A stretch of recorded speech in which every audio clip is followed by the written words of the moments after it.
Lights, camera, action. Today on Conversations with Charlie, we have the distinct pleasure to have with us today writer, director, and editor, Barry Brown. Welcome, Nice Barry. to be here, Charlie. Nice to see you. Yes, yes.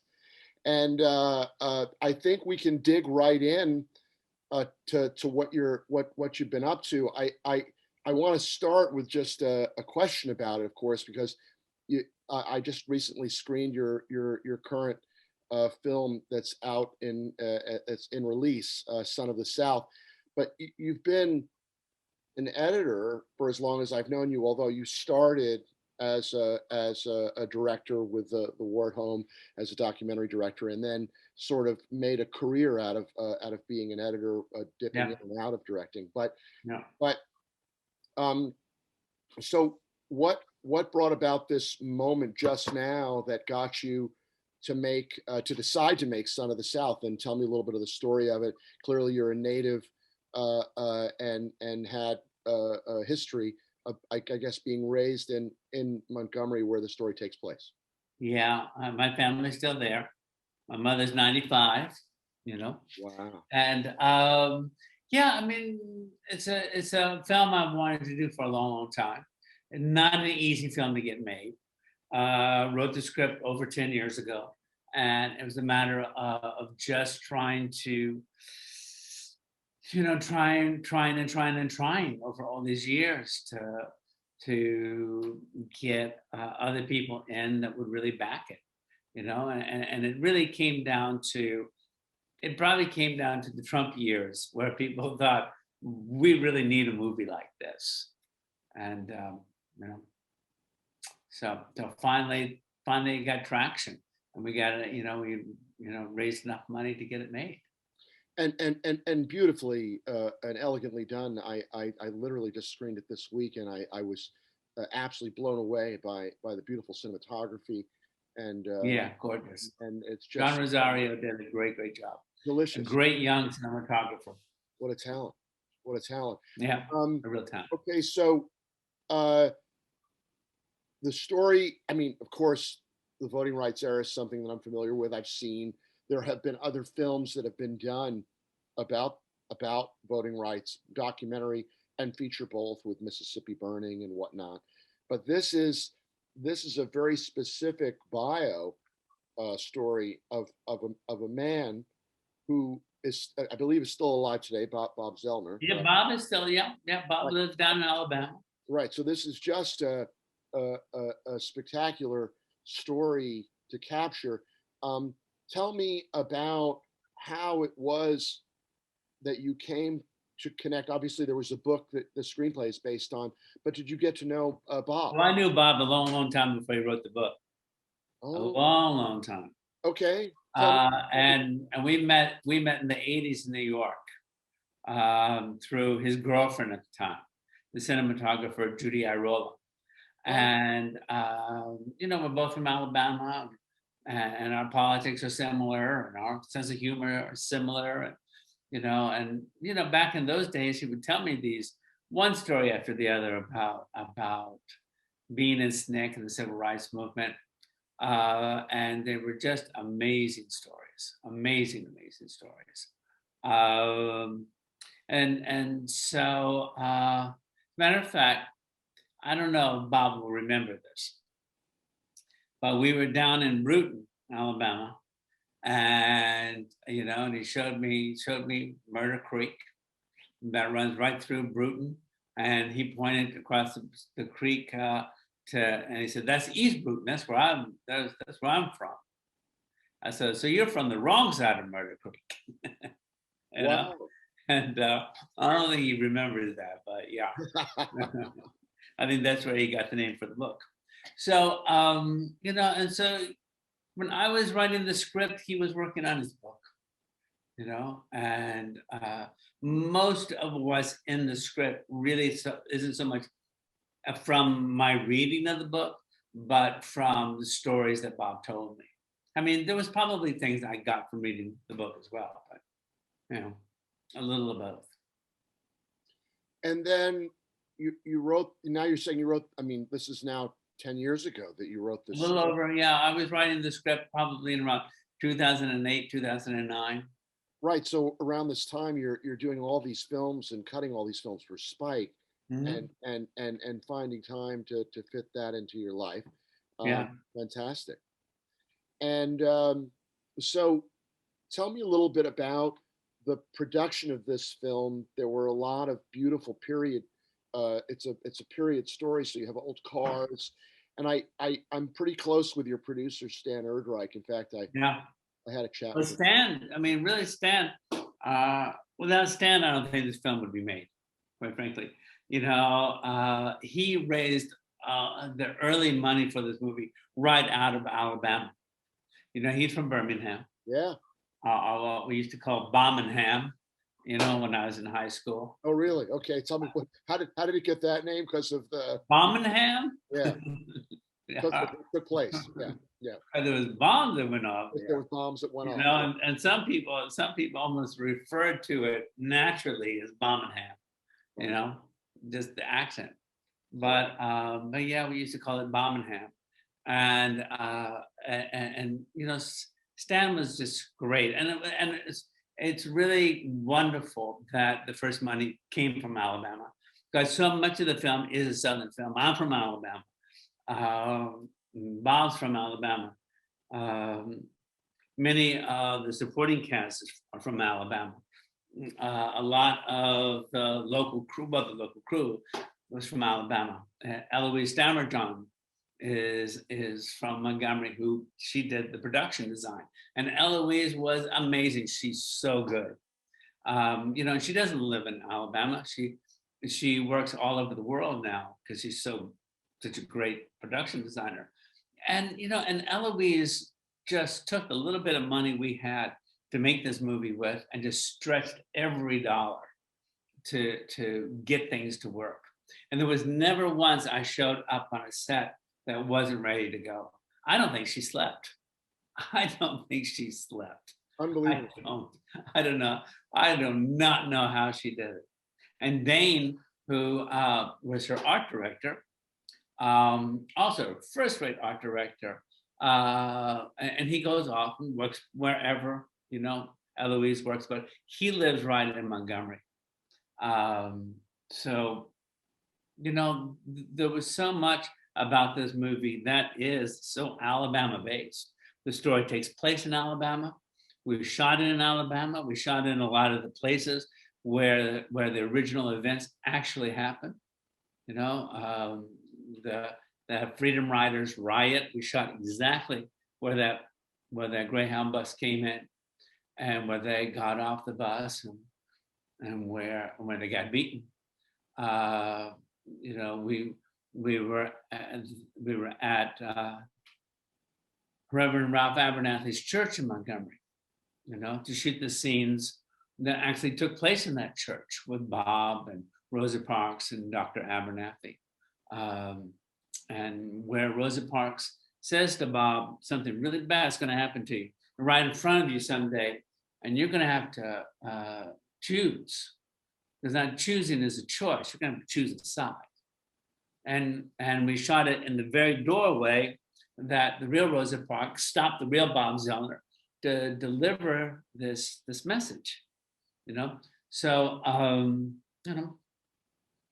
it was very satisfying to be there, to have real accents, real Southern accents. I mean, Lucas Till, he's from Georgia, and Lucy Hale's from Memphis, Tennessee. So and it goes on and on. All the people that were, homegrown, so to speak. That just were so talented. Fantastic. Yeah. And so going back to your life a little bit, in Alabama, your dad, I guess, was in the Air Force, right? And your mom is from Alabama originally. Her family's from Alabama, yeah. And my grandfather's from Andalusia, and my grandmother's from Russellville, which is a little bit near Birmingham. you know. Okay. And then when your family was when you were born in the UK, that was not a long stint, right? You were there like it would be for the military. You were Yeah, there for a short period exactly. of time. And we've lived other places. I mean, we also lived in Mississippi, for instance, and we lived in the panhandle of Florida where three of my siblings were born, you know. And some people say Florida is not really a southern state, you Yeah, know. But you okay. know, the panhandle is very southern. Make no bones about it. You Yes, know, as a matter of fact, Alabama should go all the way to the Gulf of Mexico. You right. know, that should be part of Alabama. That really should be. Exactly. I think it's a crime that it is. I really do. I think we should, you know, just take it, quite frankly. Extract it. Yeah, Just yeah. yeah, because you hit Mobile, and then you got to sort of bang a left, and you're all of a sudden And you got this little strip, you know, it's that crazy. goes down to Orange Beach, and now, well, There you go. There you go. So, very ambitious film to make. The budget challenges must have been significant, unless significant, significant. yeah. You know, Tell me a little bit about like some of what you had to do to get through that. well, you know, like the riot scene. I wanted a real riot.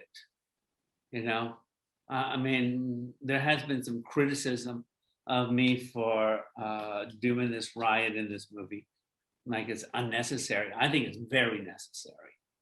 I think it's very necessary to really feel what these people really went through, and not to whitewash it, and not to say let's not look at how violent this time was and what these people had to face, and how they not only faced it. We have a scene where John Lewis is in the hospital and Bob Zellner goes to visit him in the hospital, meets him for the very first time in the hospital. That is all true. That really did happen, you know. And Bob, who has witnessed this riot almost from the outside, even though he's run in to grab people and pull them out, you know, he was not somebody who was either beaten or beating anybody.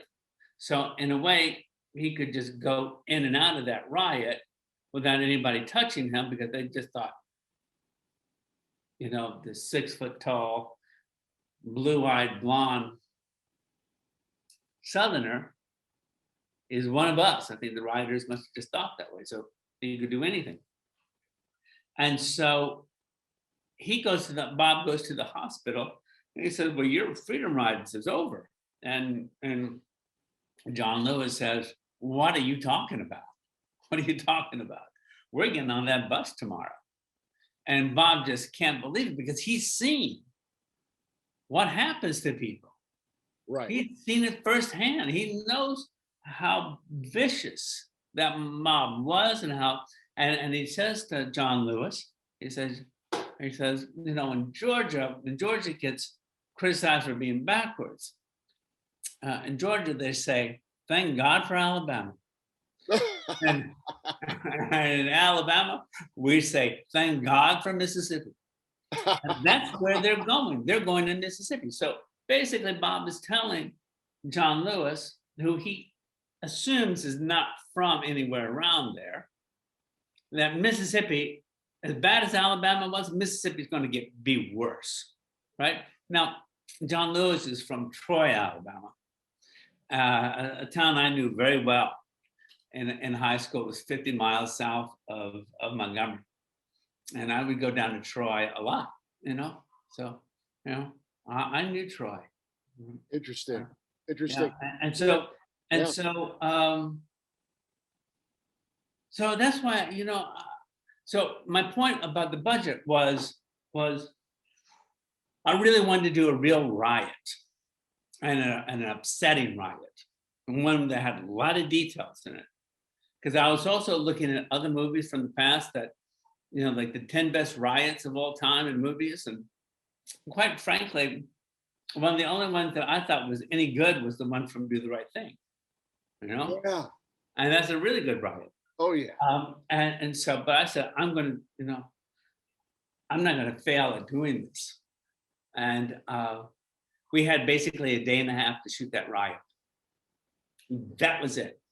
Wow. Because we really had only 2 days in that location because of budget restraints. So we had to have a day and a half to shoot the riot, you know, from outside and inside the Durr's office looking down. And then we had to have the scene in which Bob shows up days later and 2 days later to when the bus is going to leave for Jackson, Mississippi.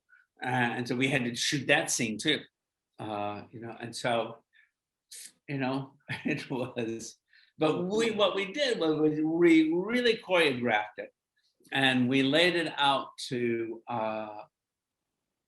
know exactly what we were doing going in there. And it had to go like this. And it was a dance, you know, and as vicious as it looks, you know, we were still staying safe, and we were getting everything I wanted. I look at it and I still don't really know how we did it. Although there's one person who's seen the film who saw that I had restraints. I don't know how he did, but it was the French director Bertrand Tavernier. You know, and Bertrand saw the film. You know, when he liked it, and he said the thing about the riot scene. He said, "Very impressive. I knew you shot that fast." Wow. But awesome. but he's the only one who's ever looked at and could analyze what we did. Oh yeah. So let's talk a little bit about one other aspect that I actually appreciated, because I'm, you know, a huge music fan as well, and I really enjoyed the music that you used. Talk a little bit about how you put that together, how you put together the track, composed, and did what you did for music for the film. I thought it was great. Well, you know, from the get-go, I did not want an orchestra for this score. You know, I really wanted a country band. And there was people who I wanted to do the score originally. People who were in the business. People who were like in the country western side of music. And none of that quite worked out. And I even wanted to record the music down in Muscle Shoals at that studio down there. Sure.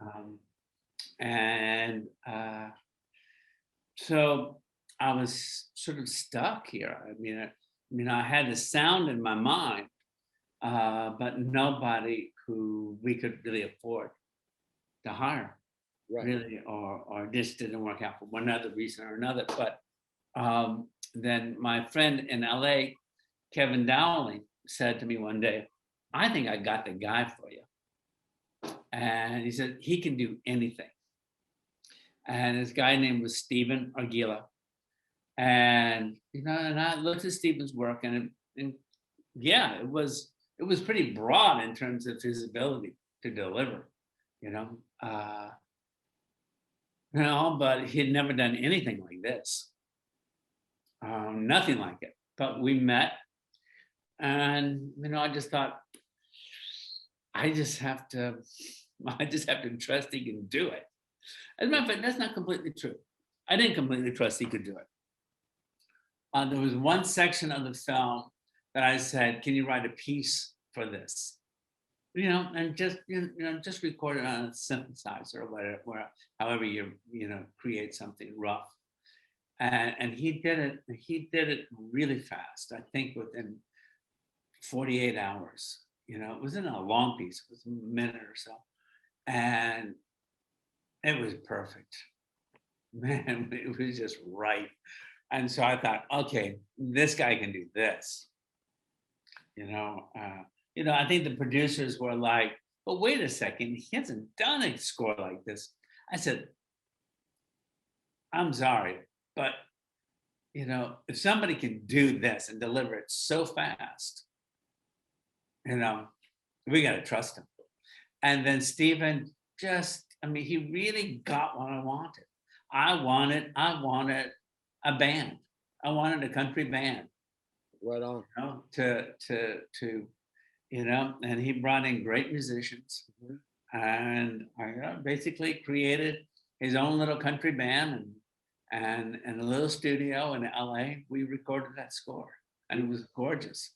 And the thing about it, what was really amazing was, he wrote out the score like anybody does, like any of these composers do. But I kind of didn't expect that, and the musicians he had were so good. And even though they could play that music, they could read music too, and so it was kind of like amazing. And it went very fast and very smoothly. And I just think very special, really Yeah. special. Yeah. And that score is coming out, being uh, released by Lakeshore Records. Oh, wow. Yeah, yeah, Oh, that's wonderful. yeah, wonderful. Yeah, Great. Great. yeah, yeah. Well, let's wind the clock way, way, way back. Speaking of music and transition back to school days. Um, you know, School days predates. I mean, I started to get to know Spike around the time that he did Clockers and Girl Six and all that. Okay, right. School days goes way back. And, as a film student and graduating in 1984, it was like Spike was sort of the launch of hope, for with She's Gotta Have It and what took place, right? And Uh-huh. and you were there from the beginning, and you have been there throughout. Um, Talk about there's one. I'm going to bounce around here a little bit because there are a few things that I'm blurry about going back to that time, and I don't know if I have the right fact or not, but there's somewhere there's a statement that you worked at Films Incorporated. You were like a part of Films, either Films Incorporated or First Run Features. Sorry. Yeah, sure. I was one of the founders of First Run Features, and Okay. I was the first president. Okay, so this is fantastic because you know that company. Correct me if I'm wrong. Used to deliver prints to film societies at universities. Am I right, or was that Film Center? Of course. Yeah, you Yeah, guys. we're a distribution company, and that's how you distributed films. Then it was the early '80s. That's right. Yeah, yeah. You Right, had to because get I prints, you had started the off. 16mm prints and send them out. I started off in when I was in school as a film student. I was also a carbon arc 35mm projectionist. I used to project in an old theater at my university, and then later for work at the Somerville Theater, which was a calendar repertory theater. And I used to see some stuff coming from Films Inc., First Swank, First Run Features. But you were at First Run. This is back. When is that in relation to when you made War at Home? Well, I made the word home in the late '70s. Right. Okay. And then the film took off when we finished it, at the end of '79, and there wasn't really distribution for independent American films. Not there really wasn't at that moment in time. Some people were distributing their own. Some things got picked up, like Harlan County, but most films. I mean, there were very few films that were being made by independent filmmakers. There were so few of us, but you'd finish a film, and there wasn't just a belief that these films could do anything theatrically. And my film, The Word Home, was one of those rare movies that just took off and had a theatrical life. And so, along with a group of other filmmakers, we founded First Run Features. And we were young and inexperienced, and we didn't do the booking. We had Fran, this old great booker, doing our booking. Wonderful. But I think it came down to one day somebody said, "Listen, we really got to get serious here. I mean, one of us has got be the president. You know, somebody stepped forward, and I think everybody else stepped back. You know, I was like, What a great story. I didn't know this part of your life, Barry. So for me, this is Yeah. fantastic. yeah. And around that time, you know, I met this young, you know, film student, Spike Lee. He was going to NYU, and you know, I offered him a job to come in and work part time. You know, to get those prints ready.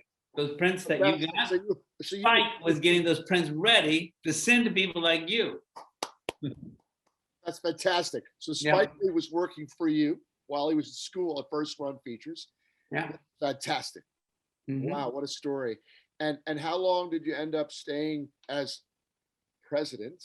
I was there for 3 years. Okay. And then I was just like, what am I doing? Okay. What am I doing? Okay. You know, I got nominated for an Oscar, and I haven't done anything for 3 years because I'm running this company. What am I doing? Am I crazy? You know, and you know, and I made them a deal. I made my partners a deal. I said, I will give you my stock in First Run Features on one condition.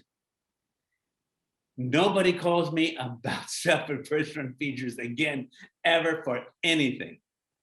Anything. I'm out. Wow. Yeah, because it was just like, I wasn't meant to be a businessman. I'm not even a good businessman, you know.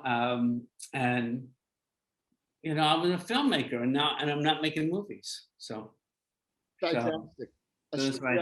A story that I did not know. There you go. Yeah, because I'm trying to rack my brain, but I when I was up in Cambridge in the mid '80s, there was a documentary filmmaker who I believe his films were all distributed by First Run. There's a guy called Ross McElwee. Oh, maybe. Yeah, great documentary. But in any case, fantastic. So then from there, now this young filmmaker that you have breaking down prints becomes the boss, and you go to work for My him. boss, yeah.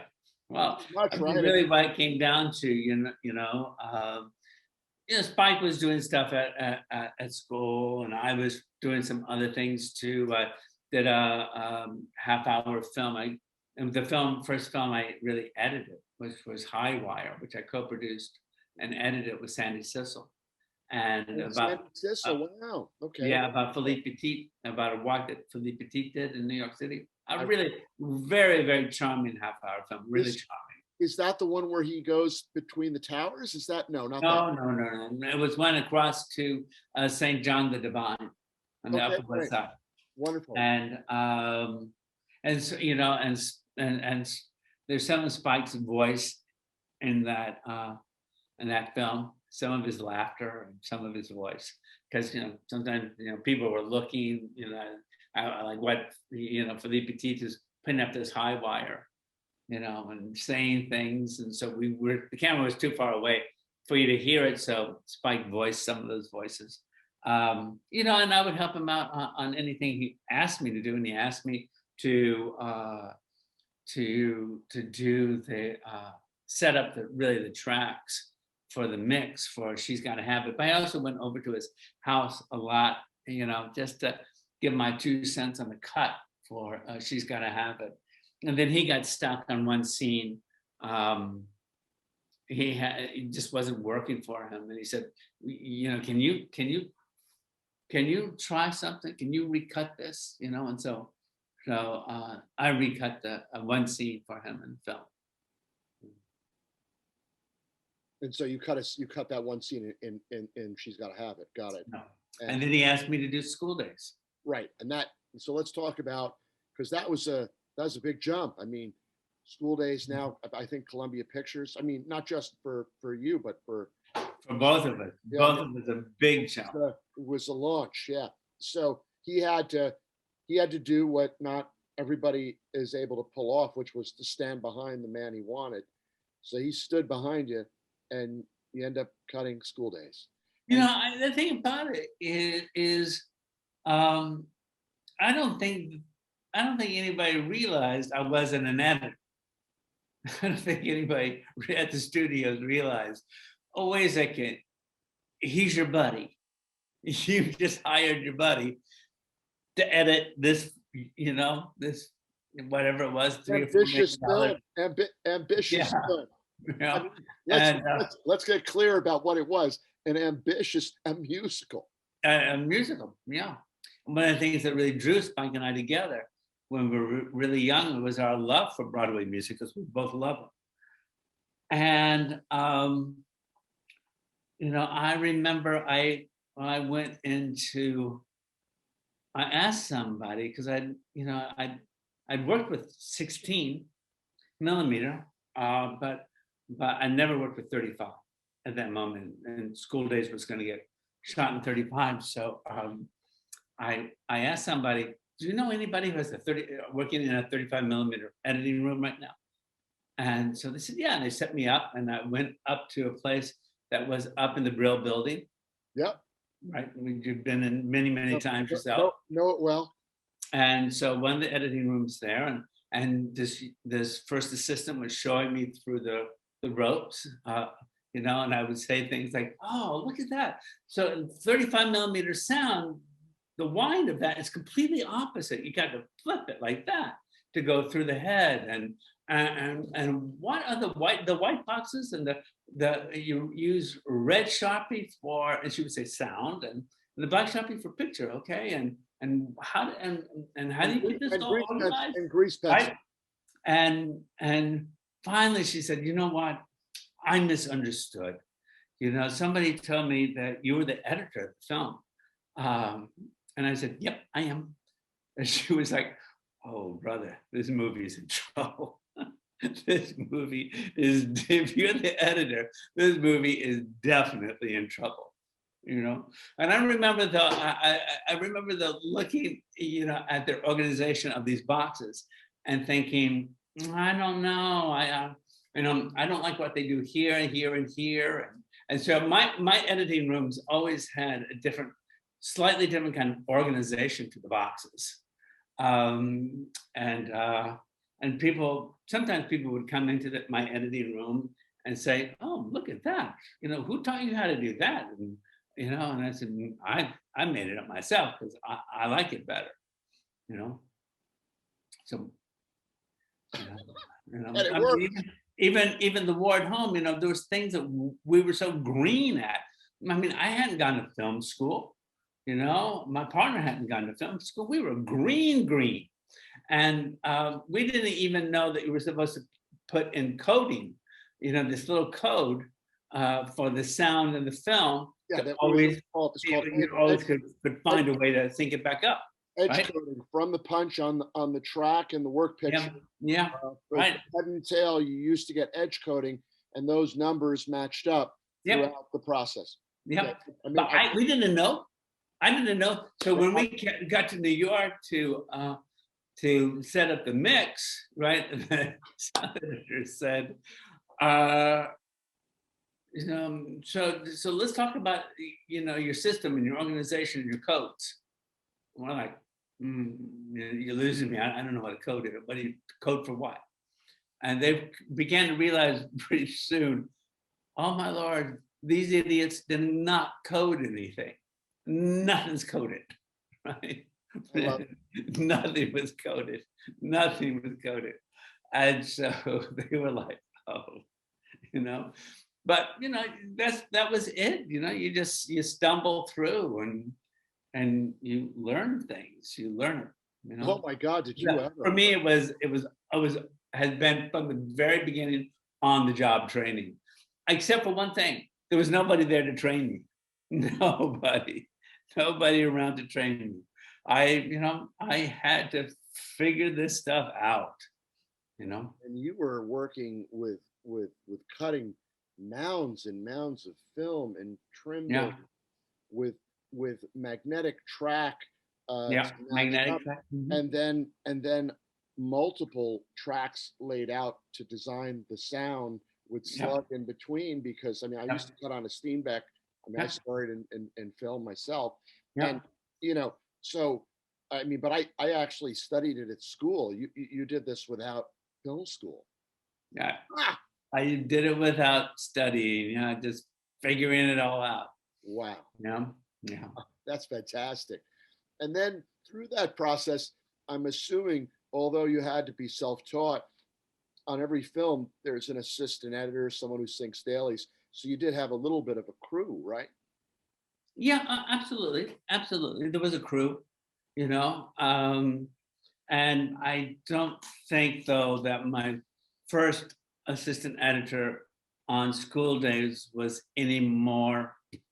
I don't think she was any more experienced than me. Oh my God.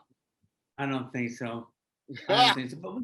But we figured this stuff out, you know. We Fantastic. figured it out, and and got everything in sync, and you Yeah. know, And had to lay out all the tracks on a flatbed one at a time and set up yeah. And it was a the Steenbeck for me too. I like Steenbecks. yeah, I worked on a steam deck, and then you had to do those cue sheets. I remember I was cleaning out my attic, I don't know how many years ago, and I found my old DuArt Film Lab cue sheets from mixes, and you used Ah, to, you know, write down oh, yeah, each yeah, of the 24 yeah, tracks and where what yeah, footage marker they stopped on, and you sat with the mixer and they set up the faders for them all, and yeah.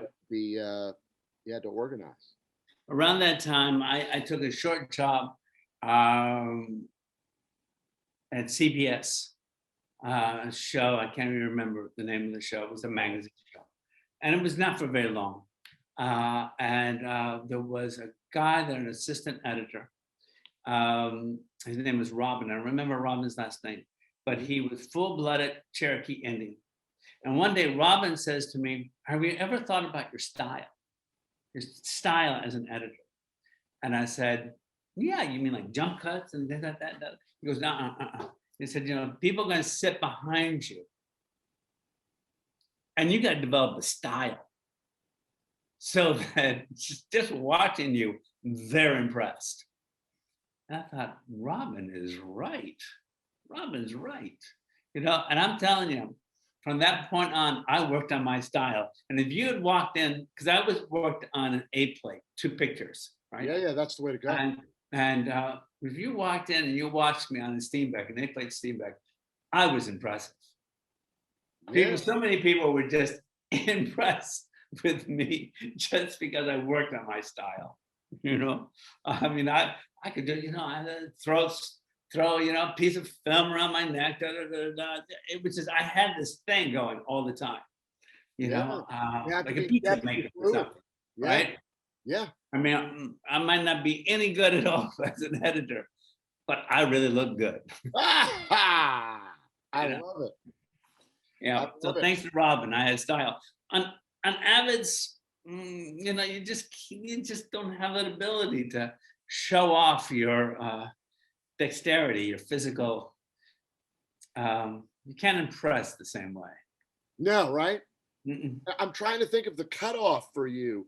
That would have been by the time you got to what, like maybe Malcolm X or Crooklyn. When did that No, come no. in? We Or were even later than that. I you mean, got Spike and I went kicking and screaming into that digital age, kicking and screaming. you cut on film. Yeah, we just didn't want to do anything else. I think maybe I know that the last film that we really cut in film was Summer of Sam. Okay. Okay. And the last film that we cut that had any film in it was the very end of 25th Hour, Got it. that black and white sequence. Got it. It's not really black and white, but Well, I don't think that was the last because I worked with you guys on Inside Man. That was shot in film, bro. we shot in film, but we edited digitally. Oh no, you edited digitally. Oh, you're saying prior to that. Oh, I see what you're saying. Yeah, yeah. I was still editing in film. You were And still cutting in film. yeah, and as far as we felt, both of us, that we were going to go to our graves cutting in film, Yeah, but yeah. that was just not possible at a certain point. Just not Of possible. course. Of course. Yeah, yeah, yeah. Yeah. So a lot of films with Spike Lee, a lot of stories. Mm. Tell me, as develop in the years of working with him, what what is your collaborative style, and how do you guys work together? what is your flow for cutting for Spike, and how engaged does he get in during the process once they've wrapped production? Is he in every day? How does it work? What's No, he's not. He no, no. Really comes down to we see all dailies together. Even in documentaries, we see all the dailies together, and we talk about what to do and how to use it, and what he likes and what he doesn't like, and then he allows me to get in and cut, so he can come back when it's put together, in a tight way, because I don't assemble, I cut. I just cut from the get-go. right? Quite frankly, it also comes from not having ever worked for anybody else. I didn't even know what an assembly was. I just didn't know. I think, you get this footage, you cut it. Cut the scenes. You cut scenes. You cut it together. And it just didn't, for neither one of us didn't make any sense to do anything else. And so neither one of us have ever done anything else. So,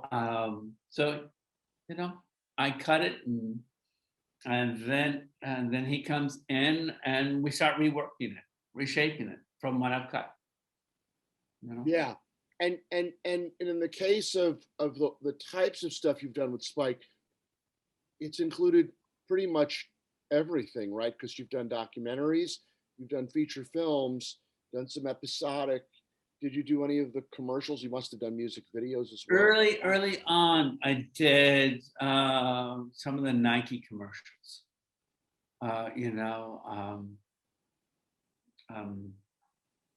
Yeah, and some nice Nike commercials. Some that people really remember. With Michael Jordan. Yeah. And we've done music videos. Yeah. Like Michael Jackson, and we've done we've done all sorts of things. Right. But on the documentary side, I would think that the real building block, because the docs are created in a cutting room without, there's a shape to it, but it's almost like you're the captain when you're editing a doc, right? Well, you find it. They say that you find the documentary in the editing room. The editing room, yeah, absolutely. Yeah. And you've done quite a few of when the levee broke. I didn't actually do it when the levee broke. But you did Bad 25. I did Bad 25. I did, and we're working on something else right now. So, and there was probably some other docs along the way. Sure. And in the feature side, one of the things that Spike became known for at the time that Girl 6 and Clockers and and then He Got Game and Summer of Sam, that whole stretch of time, he was working with cinematographers that were doing some very experimental cross-processing and skip bleach work. So you were dealing with a lot of variables in the workflow. Because it was I remember. I was at the lab at the time. He was a wild man.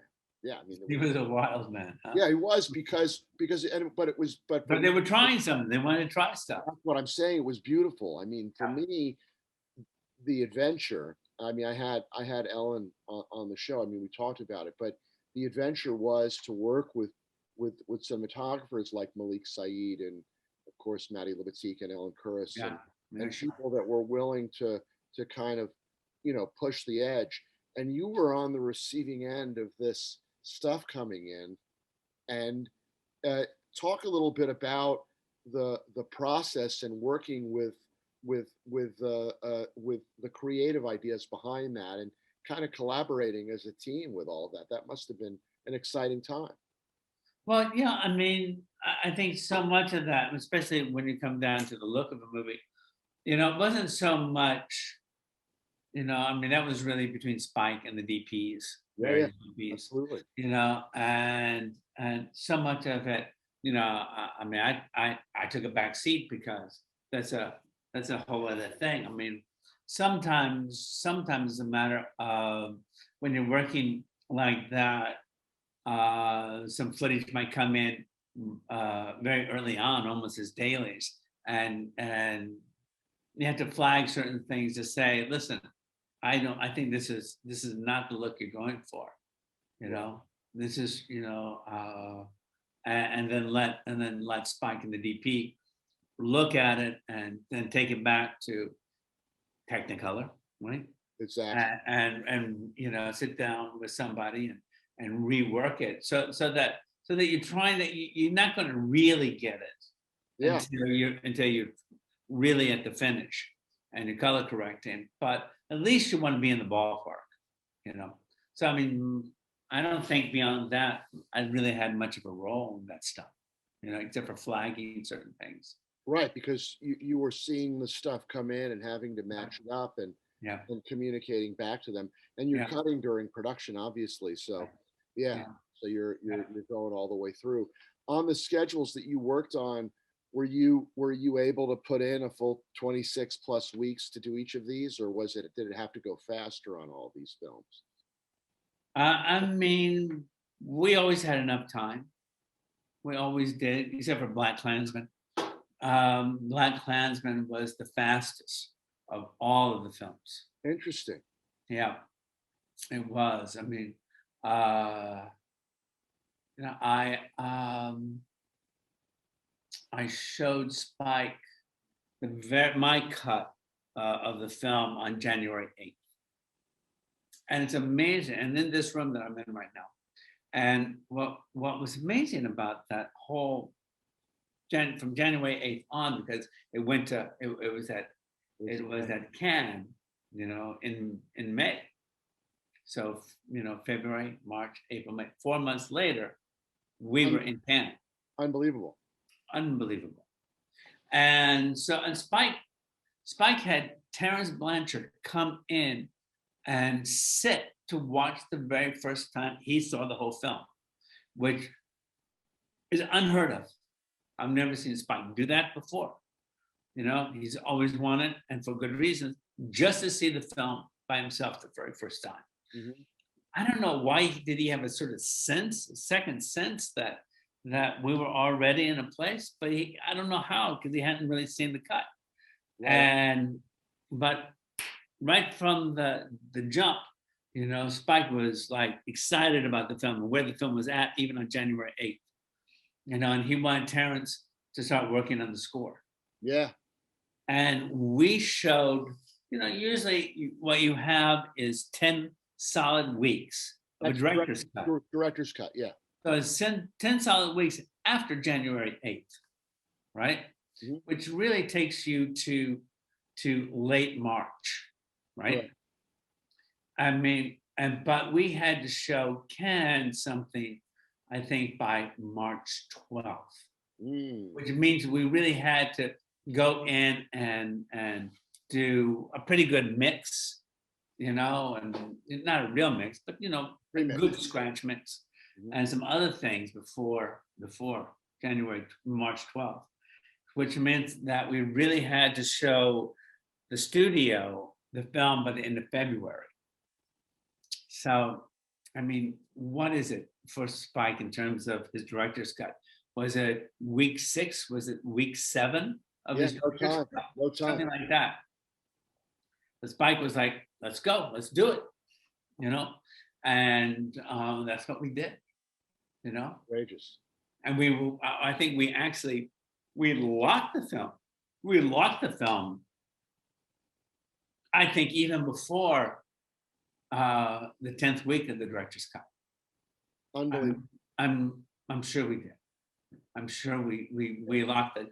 We must have locked the film around week 9 of the director's cut. And all that fast work yields a shower of nominations and a win. Amazing. I mean, it all just came together. It came together nice. It came together well, you know. But it was fast. It was fast, and it wasn't like the studio wasn't breathing down our neck. I think Spike felt from the get-go, we can do this and we will do it. And when he saw the film on January 8th, he really saw, the film's already in that kind of shape that we can make this schedule and we can make Cannes. you know. And so yeah, we did. But otherwise, all the other films, you know, we had a normal schedule, you know, Absolutely. and you know, did the films as we felt that we had the time to do them as we wanted. Right, which is beautiful. Yeah. Yeah. In Spike's style, there are moments where the character and the camera are dollied together. And explain to me Oh how yeah. he does this. This is just spectacular. Talk a little bit about some of that, because he uses that as a tool quite frequently, right? Well, yeah. I mean that floating shot. Yeah. Double, Um, yeah. I mean, it feels like you're floating. right. You know, and in Crooklyn, they're upside. It's a floating shop, but they're upside down. You know, at one point, you know, the drug addicts, and you know, other times, you know, like in Inside Man, where Denzel just goes flying. You know, I mean, it's basically the same shot, just very very fast. You know, otherwise, you know, it's this otherworldly, you know, float. Um, yeah, you know, it's Yeah, a great sort of integrated technique. It's so beautiful Mhm. to I watch. agree. Um, so I noticed a film that I hadn't seen that you had I think also directed, the Tommy film, the Oh Who. yeah, the Who's Tommy. Can you tell me about that? I'm sorry. I mean, I want to watch it. I'm going to see it, Amazing, but funny. talk to me about that film. How did that come about? It's another directorial project for you. Yeah, it was a film, a documentary about the Who's Tommy, made for Harvey Weinstein. Um, his wife at the time was one of the producers, along with her sister, Mhm. and you know, somebody got an idea, I don't know who it was, to come to me and ask me if I would direct it, you know, not edit it. Right. No, no, you But were the director. That's why I'm and just asking how that all came about. And you know, the film, the Tommy was, it had been 25 years since the album got recorded, and it was now coming to Broadway. So we could shoot the Broadway show, okay. and then we had all other footage of the film that was shot in the 70s, and other stuff from around the time that they recorded the album, and you know, performed it on stage. Mhm. Yeah, it's, you know, it came out terrific. The Who's Tommy. I haven't seen it in many many years. I don't even know if you can see it anymore. I have I no know idea. it's not incredible how that happens too. Mm, yeah, yeah, But yeah, it was, yeah, this was something that you got a chance to direct, and and an interesting story behind it. Clearly, yeah, the anniversary. yeah, yeah. You know, and you know, getting to work with Pete Townsend on it was great, and you know, um, you know, it was it's too bad that nobody can really see it, because you know, it's a really good hour of you know, something sort of a very entertaining doc, you know. Well, when the Metrograph reopens, we'll put in a bid for You're that. going to try and find it. I'll go find it. That'll be me. That'll be my You job. think that, you think Miramax still has it? I would think if it would have gone into the hands of the folks at Disney, and Well, then Miramax, I guess. I mean, why? Maybe. I mean, worldwide. is Miramax not existent anymore? I believe it exists as an entity. It went from the Weinstein brothers to Disney, Yeah. and then I don't know what happened. I kind of lost track after that. Huh. But Well, they I have, tell you, I mean, Harvey was um, so gentle on that project because his wife was producing it. He interesting. was a lamb. It was amazing. Wow. Yeah, yeah. That's a story unto itself. Yeah, I know what you mean. Because I worked with him 3 times, Yeah, of course. Yeah. and and I'd seen him up close, and not, and quite frankly, he was never harsh to me. But man, I saw him harsh with so many people, embarrassingly harsh. You know, Right. Right. You saw some moments that were and we all have, I think, we yeah, all we have. all have that were hard to watch. Yeah. Yeah. Yeah. Um, there's a story that I also was unaware of. So I always like to bring up other stories that I was unaware of. For I think it's She's Gotta Have It and the MPAA and your involvement. And I Yeah. I'm sorry. I mean, obviously, I was, a Spike Lee fan from the moment I saw the trailer of that film. So, but I didn't know The Tube Socks trailer. That's one. the Tube Socks trailer. Yes, Yeah, it was yes, like yeah, back out on 14th Street. Great trailer. fantastic. Brilliant trailer. I remember seeing that in at the movie theater in Harvard Square when I was still living up in Boston. I was like, "Who is this fucking Who is the guy? who is this guy?" And I'm like, little did I know that this would be the years forth of my life, and well, much more so of yours. So, um, uh, but tell me what happened. I mean, I know that there was an MPAA rating issue, as there are on all films that come out, right? RX, NC-17, all kinds of craziness, and what's okay and what's not. But what was the? Can you tell me the story of what happened and what you had to do to remedy it? Well, it was the scene that I cut. The one scene I cut, and She's Gotta Have It, which was a sex scene between Greer and Nola. Greer is that model.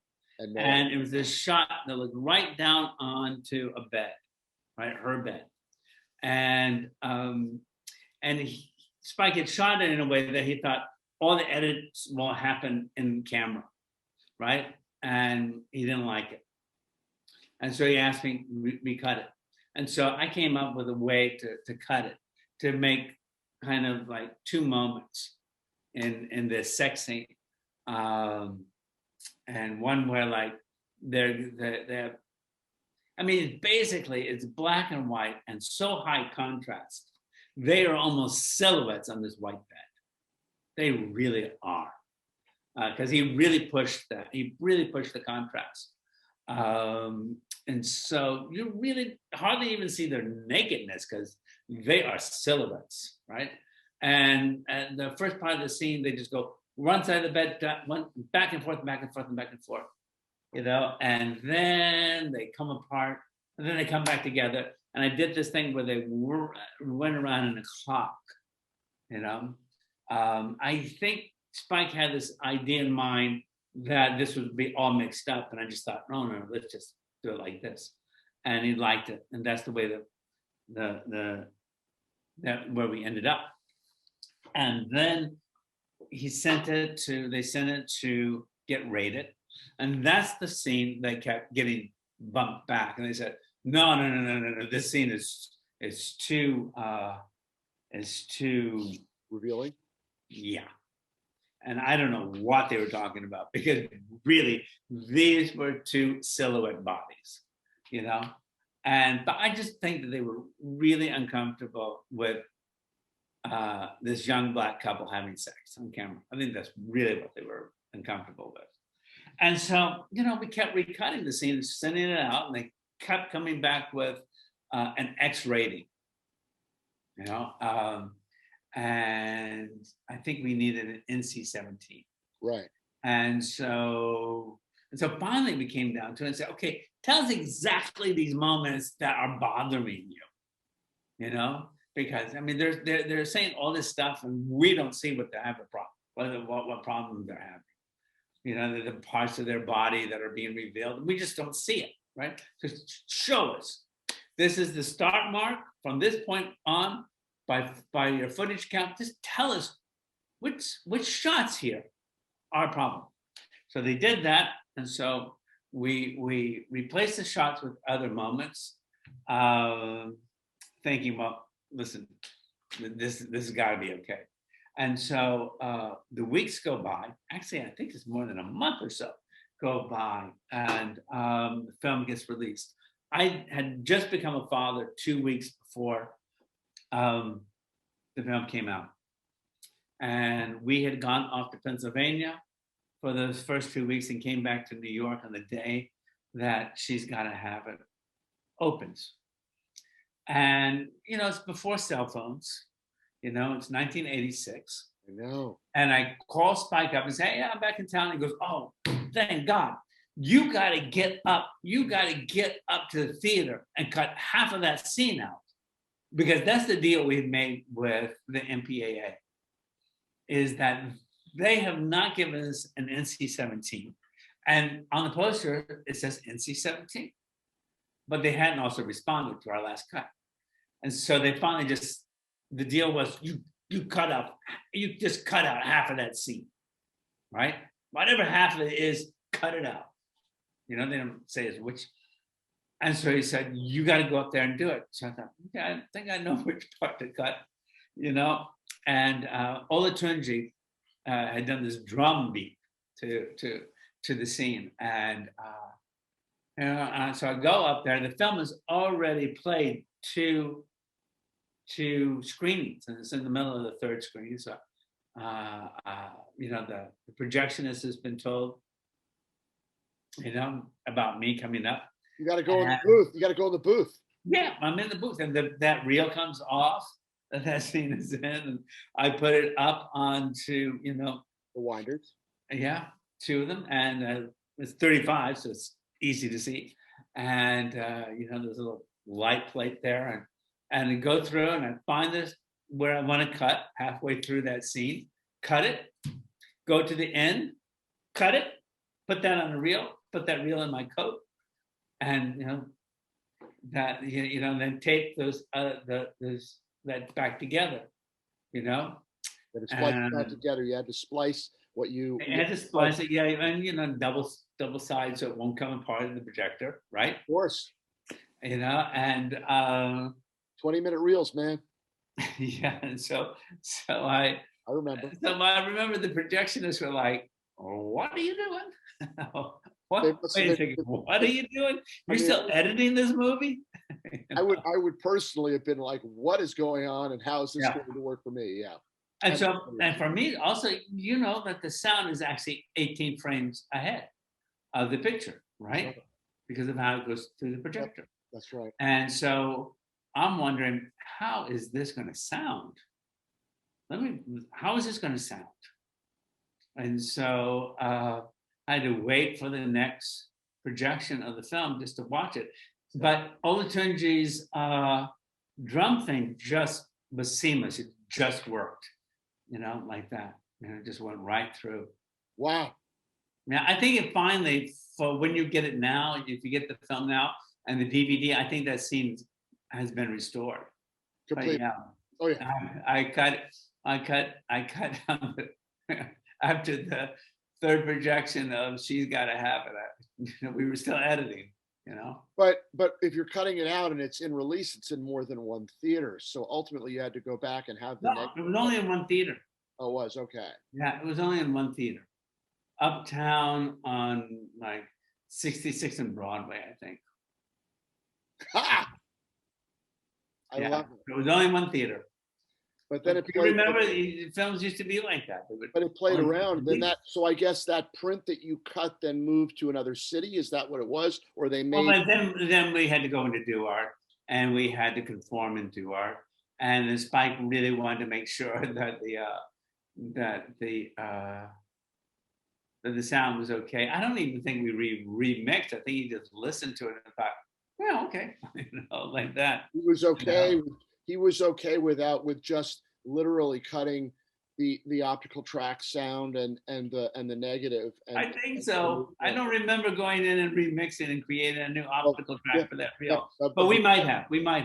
I might be wrong about that. I mean, Spike, in terms of music, Spike is a stickler because his father was this terrific, great jazz musician. He grew up around great jazz, and so there's a couple of things that Spike is a real stickler for.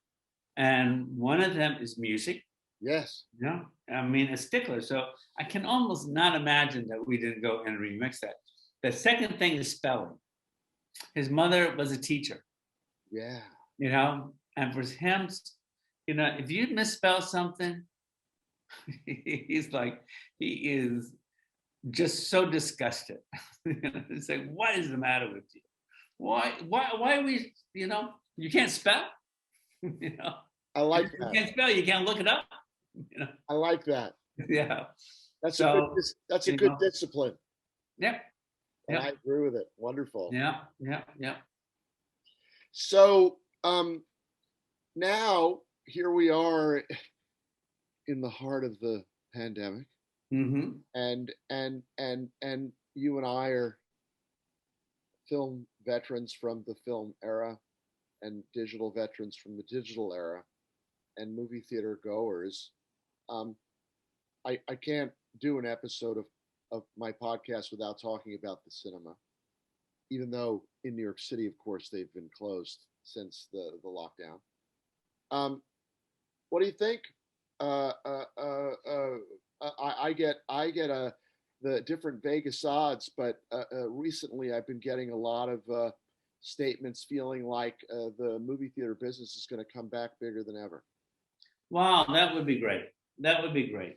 I certainly would like that, you know, and quite frankly, what I would really like, and it isn't only because, you know, I'm a dinosaur, but I would like that some movies could come out the way, you know, you used to release movies 30, 40, 50 years ago, you know, or even longer, where you came in maybe in one cinema in New York and one cinema in LA, and maybe one cinema in Chicago or something, you know, and you let a movie build, because certain movies have to build. There are certain things that are just blockbusters. There's no reason in the world to do that with a Star Wars movie, Right.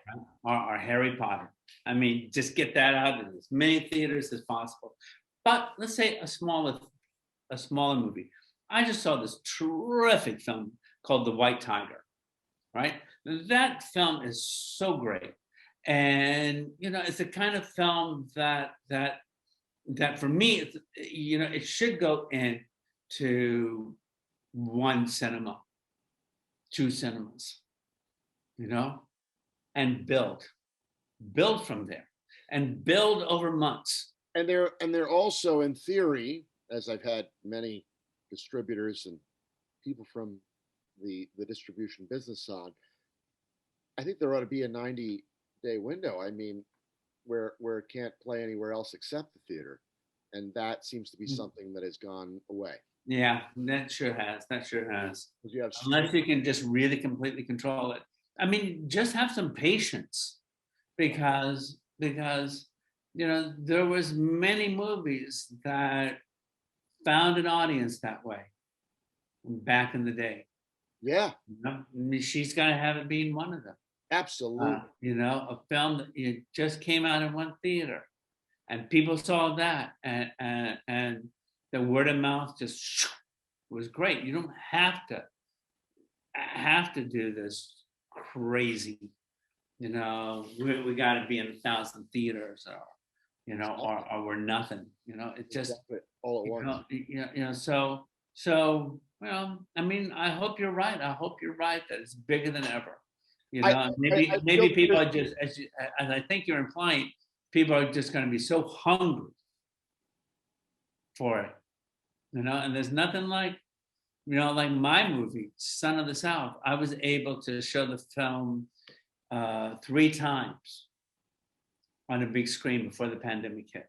Gorgeous. And one was in LA when we were finishing the mix. Then one was in New York, just to see, like how people would respond. And one was in France. I put in French subtitles to see how it would play in France. All 3 audiences, I mean, the response to it was so good and so powerful in a way that I think maybe you can get it by yourself, but if you're with an audience, you will really get it. The film plays in a different way, and I think that there's a lot of great television made these days.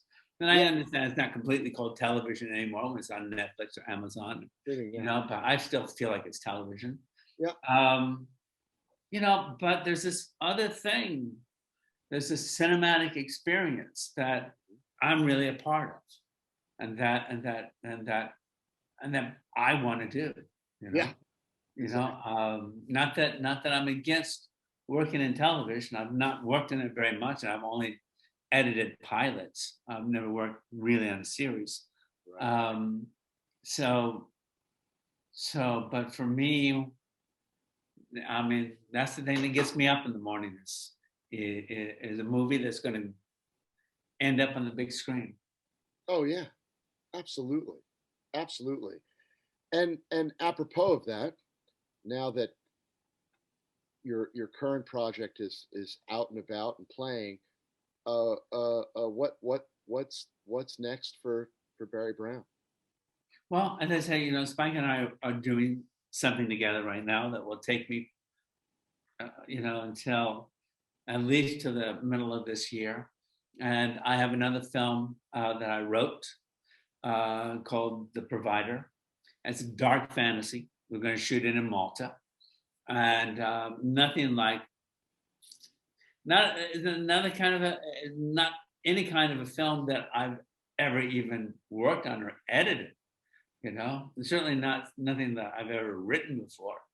And this just, it just came out of me in one gush, really, for 3 days. And I said, okay, let me go for it. And,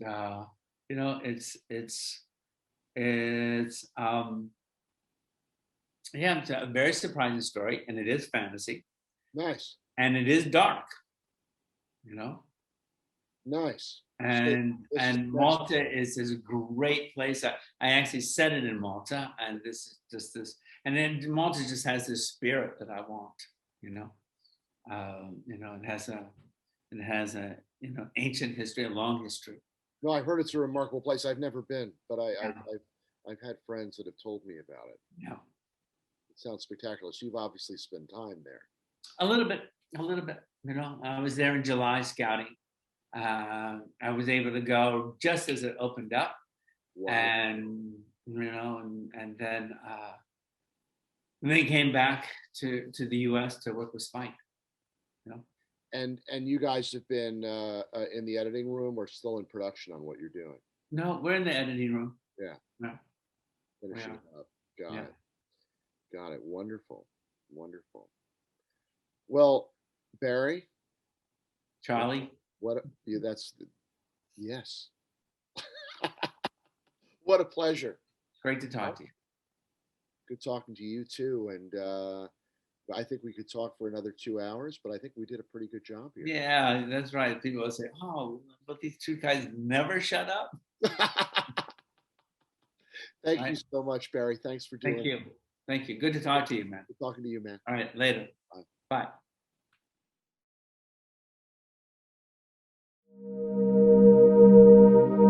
The Pod Matrix.